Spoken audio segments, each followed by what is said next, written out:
Hey, hi, welcome back to Digit.in. My name is Vignesh. Now, HP likes to give its Spectre lineup an upgrade every year or so, and this year is no different. The HP Spectre X360 has got a facelift, and it's quite clear that the facelift is actually on the side, on the corner here. As you can tell, it's got an angular design this time around, and it's also got a CPU refresh. But what else is new? Let's give it a whirl, shall we? Alright then, let's start with the built-in design. HP has generally gone to mad lengths to make its Spectre devices appear sleek and sharp. It seems to me that the Spectre lineup has gradually evolved to become HP's Razor series of mobile phones. It takes only a few seconds with the new Spectre to see that the 2019 version brings more pizzazz to the convertible's design. To start with, HP has blessed it with a new color called Poseidon Blue, which is essentially a shade very close to navy blue. Against the brushed golden accents on the hinges and borders, the new color makes the Spectre look arguably very attractive. According to HP, the Spectre's body has an all-aluminium double chamfered finish with a gem-cut design. HP is obviously referring to the trimmed edges on either side of the display hinge. While one of the two edges gets a USB-C port, the other houses the power button. The new Spectre X360 feels fairly sturdy and grippy in the hands. At 1.32 kilograms, it feels quite lightweight too. In other words, the new Spectre X360 is greatly similar to the new Apple MacBook Air in terms of feel. At the same time, the new Spectre looks cool and understated. It's easy to imagine somebody in business formals holding the Spectre X360 while walking out of a business class lounge at an airport. Let's move on to the display. The HP Spectre X360 comes with a 13.3-inch touchscreen display with a Full HD resolution. The IPS WLED backlit panel is protected by Corning Gorilla Glass. The laptop comes bundled with an HP pen stylus. The colors on the review unit's display appeared full and rich while browsing on the web and watching videos. At no point did they seem washed out or oversaturated. The brightness too was sufficient for most indoor spots, like conference rooms. According to our test kit, the panel is capable of reproducing 95% of the colors in the sRGB color space and 74% of the colors in the Adobe RGB color space, which is really quite up to the mark. The Spectre's display is positively responsive to touches. There's minimal latency during inputs, and the palm rejection feature works well while scribbling notes and drawing figures. The screen shows some signs of flex when the device is used in tablet mode, but it's no real big hindrance. If anything, the display's glossy finish gets a bit distracting when it's used in bright areas. Overhead lights in, say, an office or a clinic can be a source of distraction because of the screen's reflectiveness. Sound from the laptop speakers is underwhelming, even though the speaker strip above the keyboard bears an etched Bang & Olufsen logo. Popular tracks like Starboy by The Weeknd sound tinny and unrefined.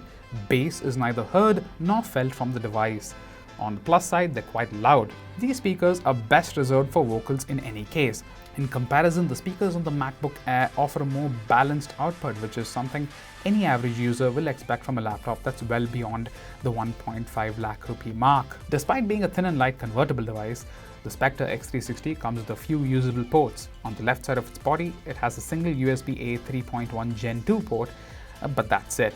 On the right side, it has two USB-C 3.1 Gen 2 ports, a 3.5mm audio jack for headsets, and a microSD card slot. In addition, there's the physical switch to turn the webcam off. When enabled, no application can access the device webcam, including Windows Hello. Those who prefer fingerprint authentication instead can use the fingerprint scanner just below the keyboard, which takes some time to authenticate but works without fail. How about the keyboard and touchpad? Well, the keyboard is one of the many elements on the Spectre X360 that remains unchanged from last year's model. Though some may find the two-stage backlit unit comfortable to type on, I personally am not a big fan of it. The keycaps feel too small and oddly placed. They also feel like they could have used a shallow dimple on the top of the surface for easier identification. On the bright side, the feedback from the keys are not too bad. The keyboard also gets dedicated keys for home, end, page up and page down functions. The touchpad has always been and continues to be the bête noire of HP laptops, and that's mostly because the company refuses to use Windows 10's native precision drivers for its touchpads. What that means is the Synaptics-driven touchpad on the Spectre X360 does not support all the multi-finger taps and swipes. For example, a 4-finger swish won't let you jump to the next virtual desktop, and a 3-finger click can't be reprogrammed to do anything else but bring up the Windows search. HP honestly ought to get with the times and move on to a precision unit. Well, how about the performance? Sadly, we do not see an Intel 9th Gen chip on the Spectre X360. Instead, we see a Whiskey Lake R refresh of the good old 8th Gen Core series CPUs. In everyday use scenarios, the review unit worked splendidly.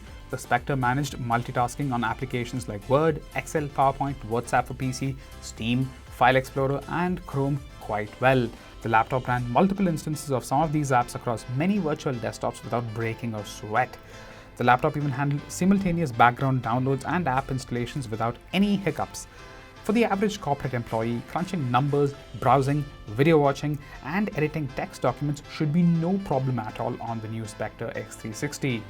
What about the battery? On our standard battery benchmark test, the review unit lasted 4 hours 17 minutes, which is good, but not a significant jump over last year's model. In everyday use scenarios, the review unit's battery fell from full charge to 54% in less than 3 hours. During the tests, Wi-Fi and Bluetooth were left enabled, and the laptop was used for writing, music playback through the speakers, background app installs, and video playback.